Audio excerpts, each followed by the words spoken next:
तुमच्या आयुष्यामध्ये तुम्ही पूर्ण विचार केला तर तुमच्या असं लक्षात येईल की ज्या गोष्टींची तुमच्या मनामध्ये पूर्ण क्लॅरिटी होती किंवा पूर्ण तुमचं इंटेन्शन फिक्स होतं की मला हे पाहिजे आणि असंच पाहिजे ते तुम्हाला मिळालं. आता मी ठरवलं की मला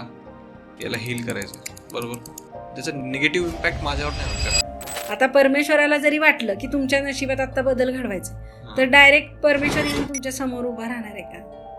तो कुणाच्या तरी माध्यमातून तुम्हाला काहीतरी कुठली तरी साधना किंवा कोणती तरी एखादी थेरपी ही तुमच्यापर्यंत पोहोचवेल. रेकीच्या मदतीने मला जर सपोज पैशांची समस्या सोडवायची असेल, कारण पैसा सगळ्यात मोठी समस्या आहे, तर याला आपण कशा वेळी मॅनेज करू शकतो? समजा मणिपूर चक्र आहे की जे तुमचं पद, पैसा, प्रतिष्ठा, करिअरशी रिलेटेड आहे, तर तिथं तुम्ही जितकं हील कराल तितकं तुम्हाला तिथून चांगले हे मिळतील की तुम्हाला ग्रोथ करायची, तुम्हाला ते आवडत नाही प्रोफेशन किंवा नोकरी करायची नाही किंवा काहीतरी असेल तुमचं समथिंग असेल ते,